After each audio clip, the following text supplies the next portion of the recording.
रोज रतिया में रानी तू आवेलू,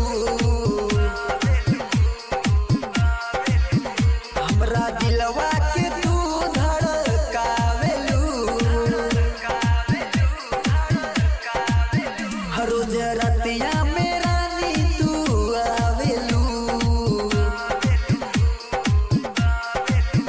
हमरा दिलवा के तू धड़कावेलू। हाथू बड़ी जमन का संवादारा है तुमसे सनम रात दिन रास्ता हम तो हर देखी रहल जमन तो से वादा निभा के जइहा राजा रात दिन तो हर हम फोटो देखी रहल वादा जमन तो से सनम निभाई बसा तो जन्म। रोज रतिया में रानी तू आवेलू, थोड़ा दिलवा हमार धड़कावेलू।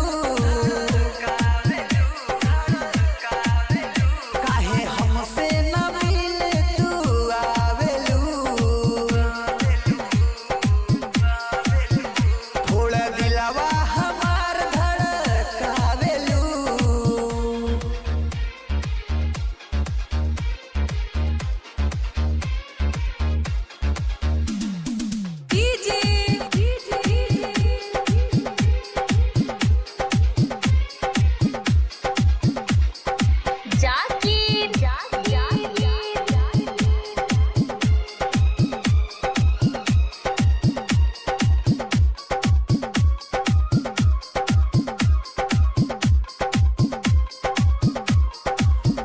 तोके देखते ये रानी हम भइली दीवाना, हो रोज मिलत रहलू कॉलेज के बहाना।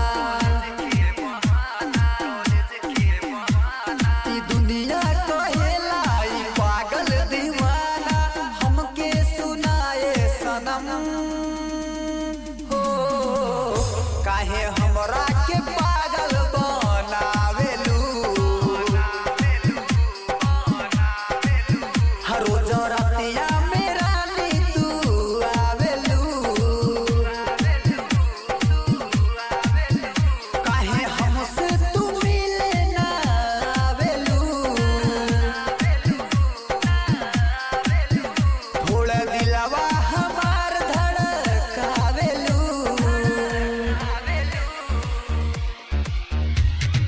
मीनाक्षी रिकॉर्डिंग स्टूडियो बास स्थान गोरखपुर।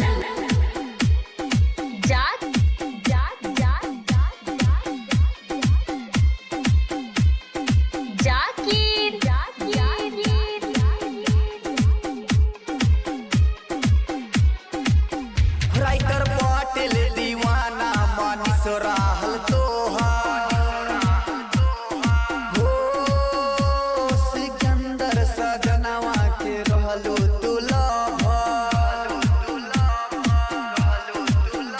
अरे अपने सजनवा से खूब बतियाला, सुनाए हमरो सनम हो। रोज रतिया में रानी तू आवेलू, थोड़ा दिलवा हमार धड़कावेलू। रोज रतिया में रानी तू आवेलू, थोड़ा दिलवा हमार धड़कावेलू। खतु बाड़ी जवन कसम वादा रहे तो से सनम रात दिन फोटो हम तो हर देखी रहल जवन हमसे वादा निभा के जइहा राजा रात दिन राह हम तो हर देखी रहल वादा जवन तो से सनम निभाई बसा तो जन्म। रोज रतिया में रानी तू आवेलू, हमरा दिलवा के तू धड़कावेलू। काहे हमरा के पागल बनावेलू। थोड़ा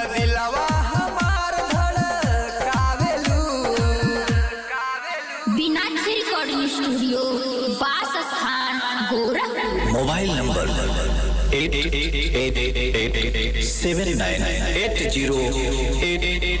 888879808881।